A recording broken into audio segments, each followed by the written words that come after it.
ఈ సృష్టిని అందల సమస్తాన్ని నిర్మాణం చేసిన తర్వాత ఈ సృష్టిని అంతటిని అనుభవించటం కొరకు తన పోలికలు తన స్వరూపమందు మానవుడు కావాలని కోరుకున్నాడు. ఆ మొట్టమొదటి మానవుడే ఆదాము. ఆ ఆదామును నేలమంటితో నరుని నిర్మించినప్పుడు వాని నాసికారంధ్రంలో జీవవాయువును వదిలినప్పుడు నరుడు జీవాత్మగా మారాడు. ఇలా జీవాత్మగా మారినటువంటి ఆదాము ఒంటరిగా ఉండటం మంచిది కాదు అని దేవుని యొక్క సంకల్పం నెరవేరాలనేటువంటి ఆలోచనతో అతనికి గాఢ నిద్రను కలుగజేసి ప్రక్కటెముకని తీసి స్త్రీని చేసి మీరు ఫలించి అభివృద్ధి చెంది భూమిని నిండించండి అని దేవుడు కోరుకున్నాడు. అంటే వివాహ వ్యవస్థ అనేటువంటి దాన్ని మొట్టమొదటకుండా ఏర్పాటు చేసినటువంటి వాడు దేవుడు. దేవుడు చేసినటువంటిది మొదటి వివాహం. నాటి నుంచి నేటి వరకు కోటాను కోట్ల వివాహాలు అనేటువంటివి జరుగుతూ వస్తున్నాయి. అయితే మరి ఈ వివాహం అనేటువంటి దాన్ని దేవుని యొక్క గ్రంథములో వ్రాయబడినటువంటి విషయాలన్నిటిలోనూ కూడా వివాహము అన్ని విషయంలో కూడా ఏమన్నాడంటే దేవుడు ఘనమైనటువంటిదిగా ఉండాలి అని హెబ్రీయులకు రాసిన పత్రిక 13:4 మనం చూస్తే కనబడుతుంది. ఎందుకు ఘనంగా ఉండాలి అనేది మనం ఆలోచన చేసినట్లయితే దేవుని సంకల్పంలో ఈ భూమిని నిండించటం కొరకు కోటాను కోట్ల మానవులు అనేటువంటి వాళ్ళు, మనుషులు అనేటువంటి వాళ్ళు కావాలని, ఆ మానవులు అనేటువంటి వాళ్ళు పరిశుద్ధమైన నిర్దోషమైనటువంటి జనాంగంగా వివాహ వ్యవస్థ ద్వారా కావాలని దేవుడు కోరుకున్నటువంటి సంకల్పం మొట్టమొదటకుండా మనకు కనబడుతుంది. కనుక ఈ వివాహం అనేటువంటి దాన్ని దేవుడు ఘనంగా ఎంచటంలో ఉన్నటువంటి పరమార్థం అనేటువంటిది ప్రతి మనిషికి తెలియాలి. ఘనం అనగానే వీరు ఏమనుకున్నారంటే ఊరంతా పందిరేసి మేళతాళాలతో మరి ఊరేగిస్తే ఘనమైనటువంటిదిగా అనుకున్నారు కొంతమంది. లేదు, అనేకమైనటువంటి వంటకాలు ఎవరో పెట్టలేనన్ని మరి భోజన సదుపాయాలు ఏర్పాటు చేసినట్లయితే, లేతే మరి ఊరేగించినట్లయితే ఇది వెరైటీగా ఉంటుంది, గొప్పగా ఉంటుందని మనుషులు వాళ్ళకు ఉన్నటువంటి ఆలోచన బట్టి ఆలోచించారు. ఇలా ఆలోచించటం వలన ఏ కులస్థుడైనా, ఏ వర్గస్థుడైనా, ఏ మతస్థుడైనా వివాహం అనేటువంటి దాన్ని తనకున్నటువంటి ఆర్థిక స్తోమతను మించి గొప్పగా ఘనంగా చేసుకోవాలనేటువంటి దాన్ని ఆశించటం అనేటువంటి దాన్ని మనం చూస్తున్నాం. అయితే మరి ఇది ఇలా చేసుకుంటేనే ఘనమైనటువంటిదిగా అవుతుందా, ఎప్పుడు ఘనమైనటువంటిదిగా అవుతుంది అనేటువంటి దాన్ని మనం ఆలోచన చేసినట్లయితే దేవుని సంకల్పము చెప్పున ఎవరైతే వివాహాన్ని చేసుకుంటారో, దేవుని సంకల్పం చెప్పున ఎవరైతే వివాహము చేస్తారో ఆ వివాహము పరిశుద్ధమైనటువంటిది, ఆ వివాహము ఘనమైనటువంటిదని దేవుడు రాసినట్లుగా దేవుని గ్రంథంలో మనం చూస్తున్నాం. కనుక ఈ వివాహ వ్యవస్థను గురించి మనం ఆలోచన చేసినప్పుడు ఈరోజు వరకు కూడా ఉన్నటువంటి సమాజంలో చాలామందికి వివాహం చేసుకుంటున్నటువంటి వాళ్లకు 90% వివాహమును గురించినటువంటి మరి బాధ్యత లేకపోతే వివాహమును గురించినటువంటి వివరణ తెలియదు అని చెప్పక తప్పదు. అలాగే వివాహం చేస్తున్నటువంటి తల్లిదండ్రులకు కానీ లేకపోతే వివాహం జరిపించుకుంటున్నటువంటి మరి దంపతులకు కానీ మరి చాలామందికి తెలియదు అనేటువంటి చెప్పక తప్పదు. ఎందుకంటే ఒక తండ్రిని అడిగామనుకోండి, ఏమయ్యా మీ అబ్బాయికి పెళ్లి చేస్తున్నారు కదా, ఎందుకు అంటే, ఏమంటే మా వాడికి వయసు వచ్చింది కదండి, మరి మాకు వంశం నిలబడాలి అంటే మరి మా ఆవిడికి కూడా పెళ్లి చేయాలి కదా అని ఒక అబ్బాయి తండ్రి మాట్లాడుతుంటాడు. ఇక అమ్మాయి తల్లిదండ్రులను అడిగాం అనుకోండి, ఏమంటే ఆడపిల్ల కదండి, గుండెల మీద కుంపడు కదండి, ఎంత తొందరగా దింపుకుంటే అంత మంచిది, అందుకే వివాహం చేస్తున్నామని అమ్మాయి తల్లిదండ్రులు చెప్పడం మనం చూస్తుంటాం. లేదు, ఒకవేళ పెండ్లి కుమారుని అడిగామనికి, ఏమయ్యా నువ్వు పెళ్ళి ఎందుకు చేసుకుంటున్నావు అంటే, ఏమండి నేను అబ్బాయిని కదండి, మరి అందరూ పెళ్లి చేసుకుంటున్నారు కాబట్టి నేను చేసుకోవాలి కదండి అని చెప్పేవాళ్ళు కొంతమంది ఉన్నారు. కొంతమంది అయితే నేను ప్రేమించాను కాబట్టి పెళ్లి చేసుకుంటున్నానని చెప్పేవాళ్ళు మరి కొంతమంది ఉన్నారు.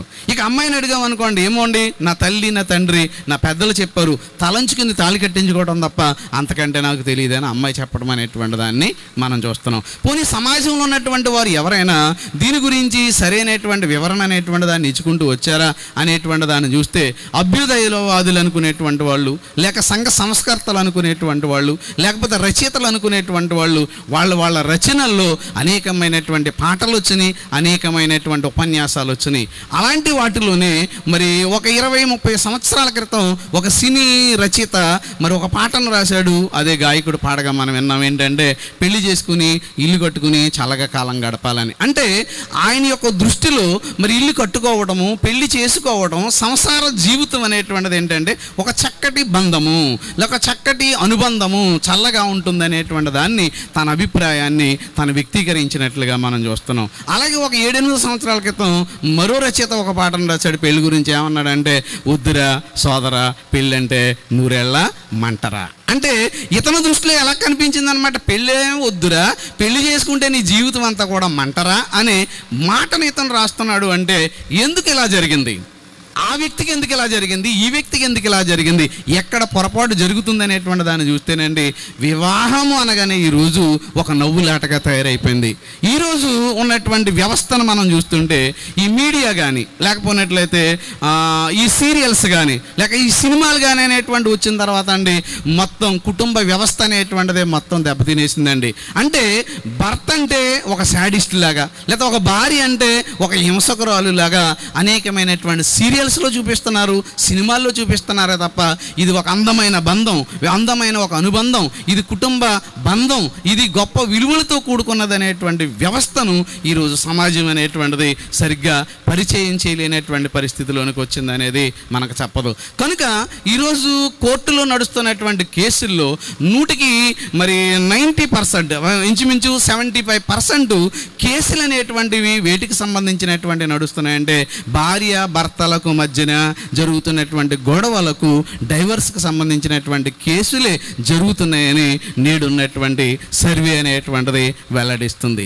ఎందుకు గొడవలు జరుగుతున్నాయి, ఎందుకు విడిపోవటానికి వీళ్ళు ముందుకు వస్తున్నారు అనేటువంటి దాన్ని మనం ఒకసారి ఆలోచించగలిగినట్లయితే వివాహ బంధము, వివాహము యొక్క విలువ మరి తెలియకపోవటం వల్లనే వీళ్ళు విడిపోతున్నారు, విడిపోవటానికి కారణాలు అవుతున్నాయి అనేటువంటి దాన్ని మనం మర్చిపోకూడదు. కనుక వివాహం అనేటువంటిది ఎవరో తల్లిదండ్రులు చేస్తుంటే జరిగేటువంటిది కాదు, లేక దైవ సేవకులు చేస్తే జరుగుతున్నటువంటిది కాదు, లేక అమ్మ నాన్న అన్న దమ్ములు చేస్తుంటే జరిగేటువంటిది కాదు అనేది మీరు మొట్టమొదటికుండా గమనించాలి. మనమంతా అంటే ఒక వివాహాన్ని చేస్తున్నటువంటి వివాహకర్త దేవుని తరపున ప్రతినిధి మాత్రం తప్ప వివాహం చేసేటువంటి వాడు మాత్రము దేవుడు. ఒక తల్లి ఒక తండ్రి వివాహ వ్యవస్థకు పురుకొల్పేటువంటి వారే తప్ప చేస్తున్నటువంటిది వారు కాదు అని, ఈ వివాహాన్ని జరిపిస్తున్నటువంటిది దేవుడే అనేటువంటి విషయం తెలిస్తే, దేవుడే ఈ వివాహానికి సాక్షిగా ఉన్నాడు, దేవుని ఎదుటే మనం ప్రమాణకం చేసాం, దేవుని ఎదుట ప్రమాణకం చేసిన మనం విడిపోతే దేవుణ్ణే మనం మోసం చేసినటువంటి వాళ్ళం అవుతామన్న విషయం ఈరోజు వివాహ వ్యవస్థ ద్వారా జతపరచబడినటువంటి వారికి తెలుసుంటే ఏ వివాహం కూడా ఏమవుదంటే విడిపోవడానికి అవకాశం అనేటువంటిది ఉండదు. కనుక ఈరోజు వివాహం చేయాలని మరి పౌలు గారు లేకపోయినట్లయితే మరి రత్నకుమారి యొక్క తల్లిదండ్రులు వాళ్ళ పిల్లలకి వివాహం చేయాలని ఆశించినట్లయితే ఆశించుండొచ్చు.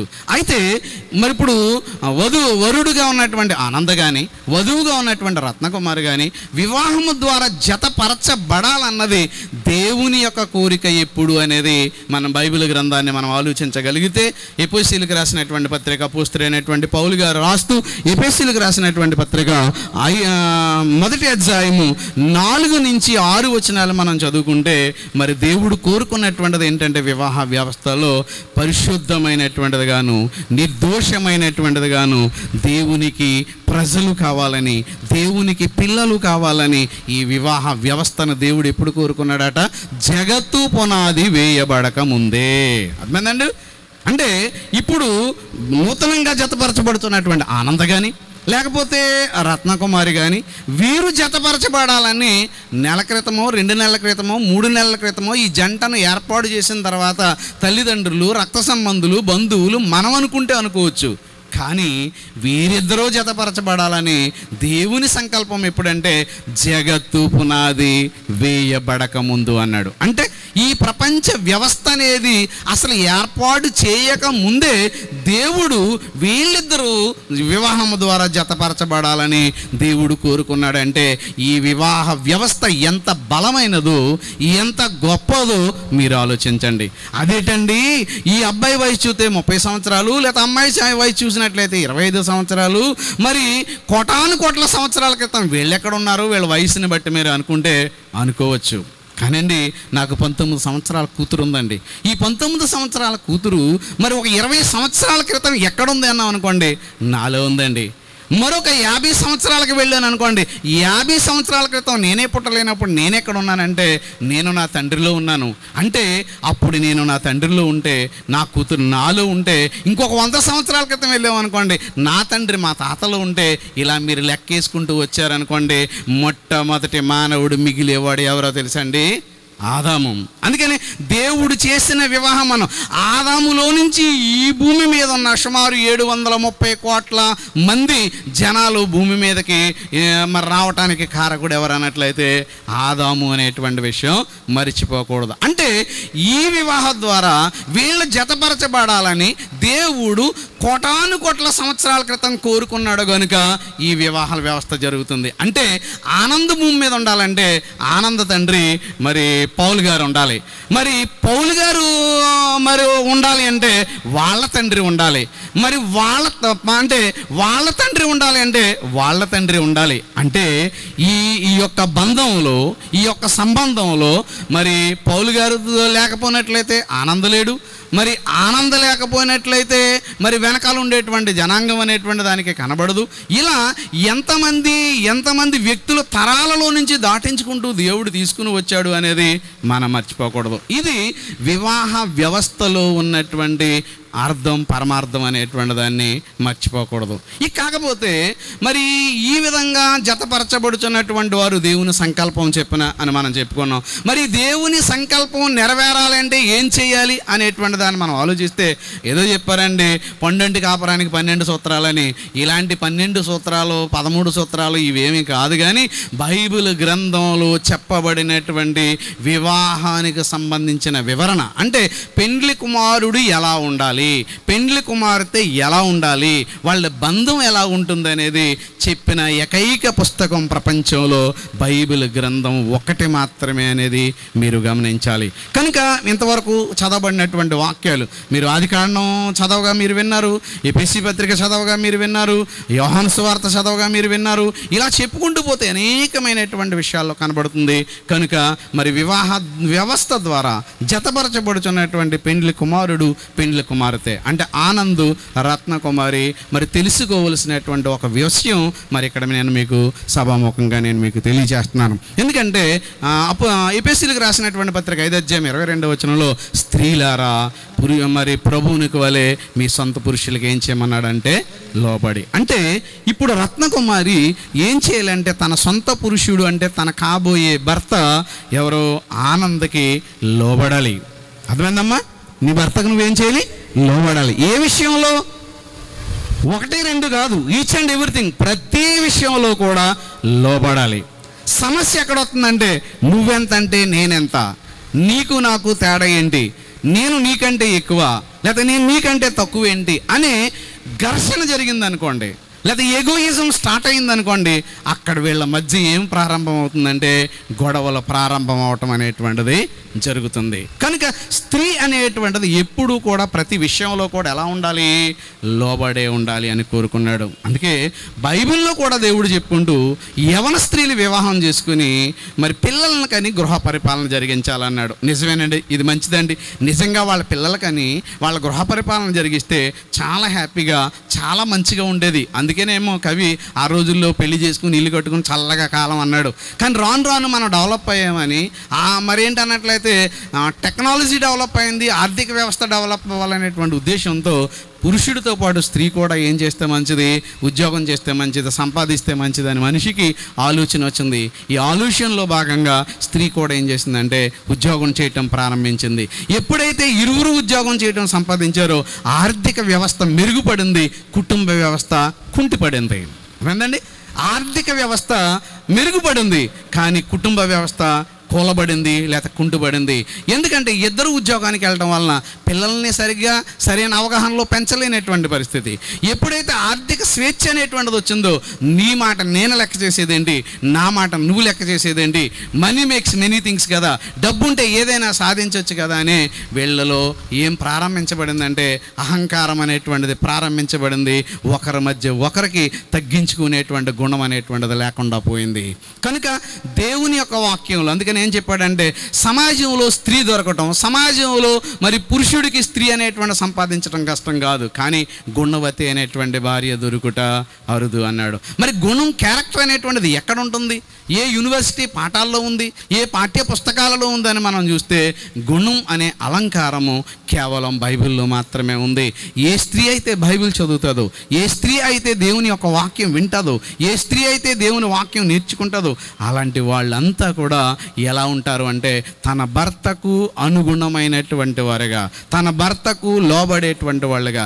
ఒక అబ్రహాముని శారా తన యజమానుడని పిలుచుకుంటూ ఎప్పుడు లోబడినటువంటి ఒక జంటలా వీళ్ళు మారతారు అనేటువంటి దాన్ని మీకు సభాముఖంగా తెలియజేస్తున్నాను.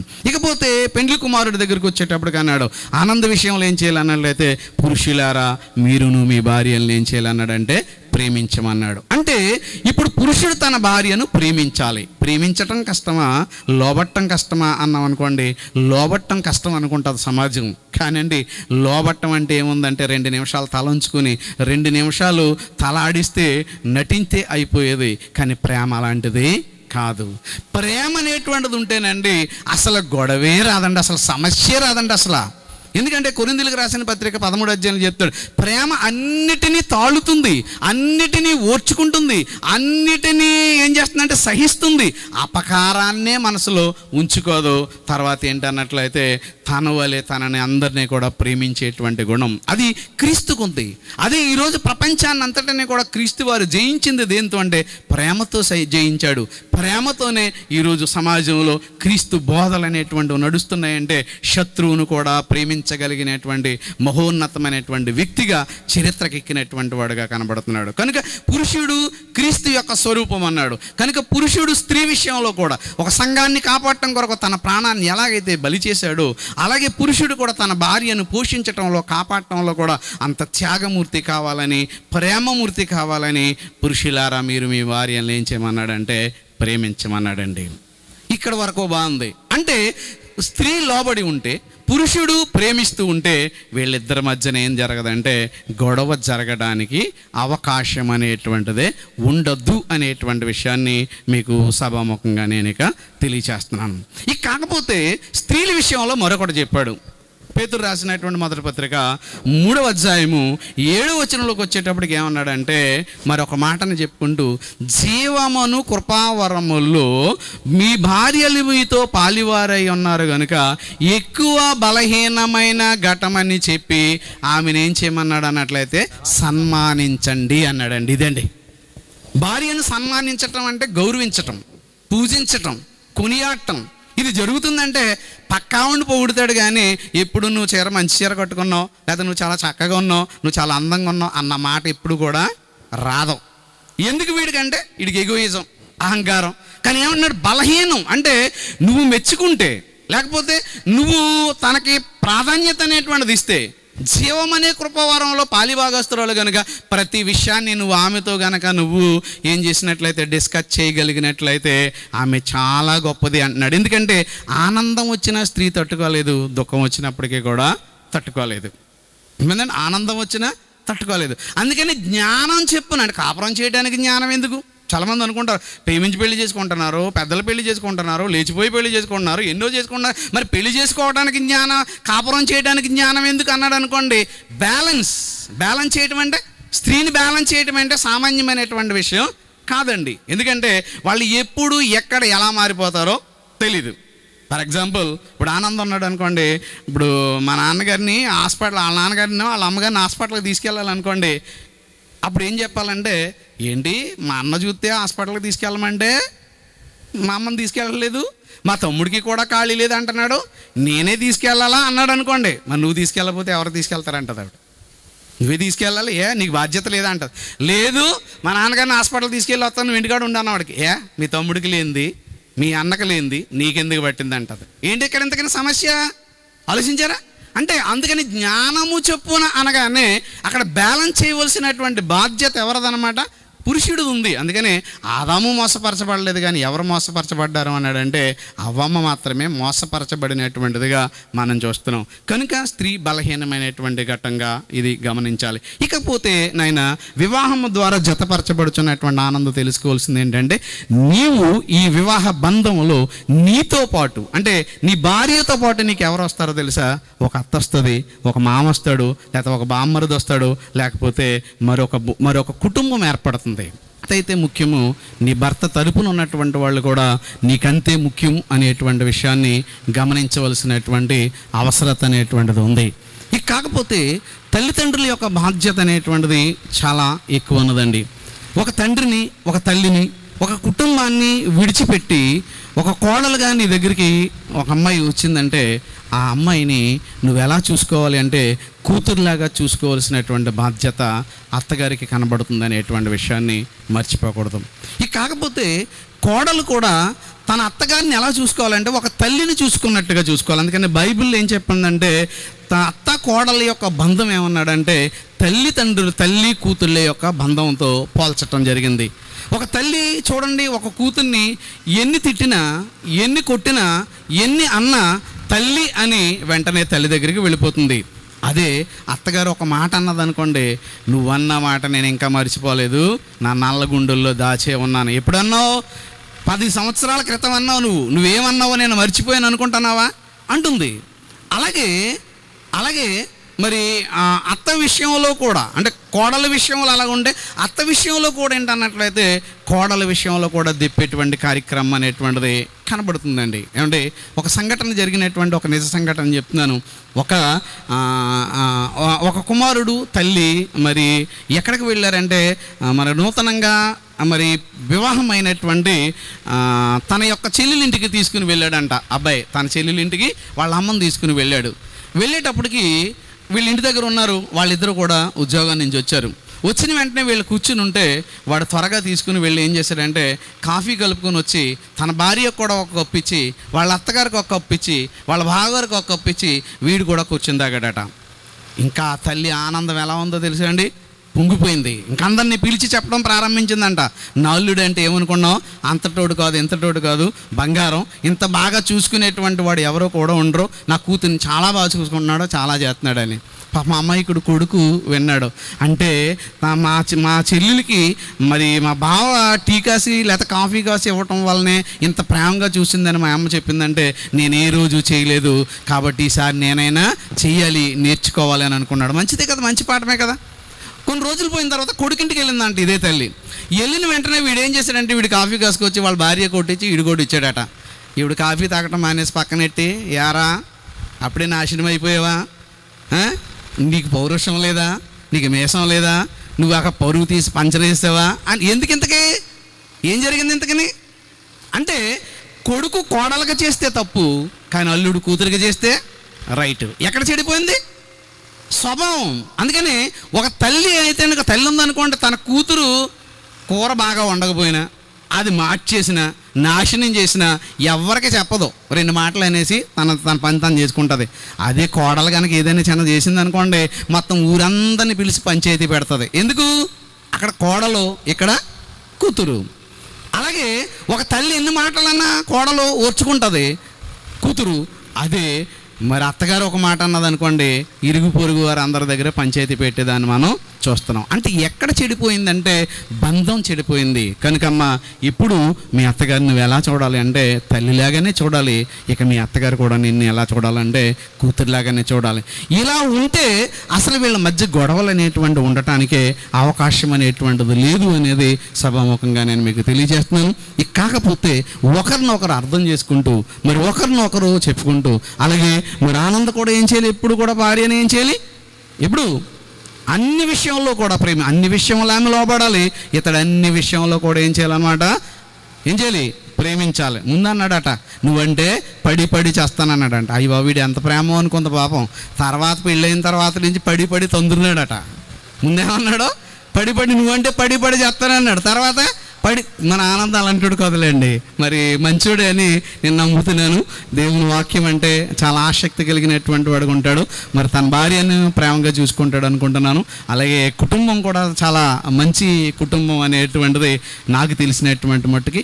కాబట్టి మనమంతా కూడా మరి అర్థం చేసుకుని మరి పెండ్లి కుమారుడు పెండ్లి కుమార్తె కూడా విన్నటువంటి మాట ప్రకారంగా వాళ్ళు జీవించాలని, మరి ఇప్పుడు చేస్తున్నటువంటి ఈ ప్రమాణకం లేకపోతే ఇప్పుడు చేస్తున్నటువంటి ఒప్పందం మరి దేవునితో చేస్తున్నారు, దేవుని ఎదుట చేస్తున్నారు అనేటువంటి విషయం మర్చిపోకూడదు. ఇక చివరిగా కాకపోతే కొరింథీయులకు రాసినటువంటి మొదటి పత్రిక 7వ అధ్యాయము 28వ వచనంలో ఏం చెప్పాడంటే, నాయన ఆనందను వివాహం చేసుకోవాలనుకుంటున్నావా, ఎప్పటికీ కూడా ఏం చేయకూడదు అన్నాడు, విడుదల కోరవద్దు, అంటే విడిపోవడానికి అవకాశం లేదు. అమ్మ రత్నకుమారి, నువ్వు పెళ్లి చేసుకోవాలనుకుంటున్నావా, ఎవరు బలవంతం కాదు, నువ్వు చేసుకోవాలనుకుంటున్నావు కాబట్టి జీవితాంతంలో ఎప్పటికీ కూడా ఏం చేయకూడదు, విడిపోవటానికి అవకాశం అనేటువంటిది లేదు. అంటే మీరు ఒకరితో ఒకరు కమిట్ అవుతున్నారు, ఎవరి దగ్గర, దేవుని దగ్గర. మీరు కమిట్ అయినటువంటి కమిట్మెంట్ని మీ జీవితాంతం కూడా ఏం చేయాలంటే నిలబెట్టుకోవాలి. కాకపోతే వివాహ వ్యవస్థ అనేది పై ఆకారాన్ని చూసి కాదు. ఆ అమ్మాయి అందంగా ఉంది, చక్కగా ఉంది అనుకున్నాం అనుకోండి, రేపు పొద్దున ఈ ఆకారం ఉండకపోవచ్చు. పిల్లలు పుట్టేటప్పటికి మరి లావు అయిపోవచ్చు, లేకపోతే పిల్లలు పుట్టేటప్పటికి ఇంకొక రకంగా ఉండొచ్చు. లేదా అబ్బాయి చక్కగా ఉన్నాడు అనుకోండి, షుగర్ రావచ్చు, బీపీ రావచ్చు, రకరకాలైనటువంటి పరిస్థితి రావచ్చు. కానీ అందుకనే ఒక బంధం, ఒక ఒప్పందం అనేటువంటిది ఉంది కనుక అందుకనే మరి దైవ సేవకులు అంటే వివాహకర్త చెప్పేటప్పుడు అంట, మరణము మమ్మను ఎడవాపు వరకు అంటారు. నిజంగా మీరు జీవితాంతం అలా జీవించాలని, అలా ఉండాలని, ఒకరికంటే ఒకరు అంటే నీ భార్య నీ దృష్టిలో గొప్పదిగా ఉండాలి, అలాగే నీ భార్య దృష్టిలో నువ్వు ఎప్పుడు కూడా ఎలా ఉండాలంటే గొప్పవాడిగా ఉండాలి. అందుకే నిన్ను అంటే ఒకరిని ఒకరు తగ్గించుకుంటూ, ఒకరిని ఒకరు పొగుడుకుంటూ మీ జీవితాన్ని మీరు కొనసాగించిన రోజున మనం కోరుకున్నట్టుగా 3 పువ్వులు 6 కాయలుగా వర్ధిల్లేటట్టుగా ఉంటుందని, అలా దేవుని సంకల్పాన్ని నెరవేర్చేటువంటి వారుగా మీరు ఉండి మరి పిల్లల్ని కానీ ఆ పిల్లల్ని దేవుని యొక్క జ్ఞానంలో పెంచి దేవునికి అలాగే మేము కన్నటువంటి తల్లిదండ్రులకు సంఘానికి పీరు తీసుకుని వచ్చేటువంటి వారుగా మీరు కావాలని మనసారా కోరుకుంటూ మరి వధువరులు ఎలా జీవించాలని కోరుకుంటూ ఈ మాటలు తెలియజేస్తూ మరి హెచ్చరికలు తెలియజేస్తూ ముగిస్తున్నాను. దేవుడు కొద్ది మాటలు మన వెనుకలో ఫలింపచేయను గాక. ప్రార్థన చేసుకుందాం. దయగలిగిన తండ్రి, నీ పిల్లలకు నీ మాటలు తెలియజేశాను. ఆనంద్ అలాగే రత్నకుమారి విన్న మాట ప్రకారంగా వాళ్ళ కట్టుబడి వాళ్ళ జీవితాంతం కూడా నీ యందు లోబడి మరి నమ్మకంగా జీవించి నీవిచ్చే నిత్య జీవానికి వారసులయ్యేటువంటి కృపను అనుగ్రహించి కాపాడమని క్రీస్తు పేరటి ప్రార్థన సమర్పించి వేడుకుంటున్నాము తండ్రి. ఆమేన్.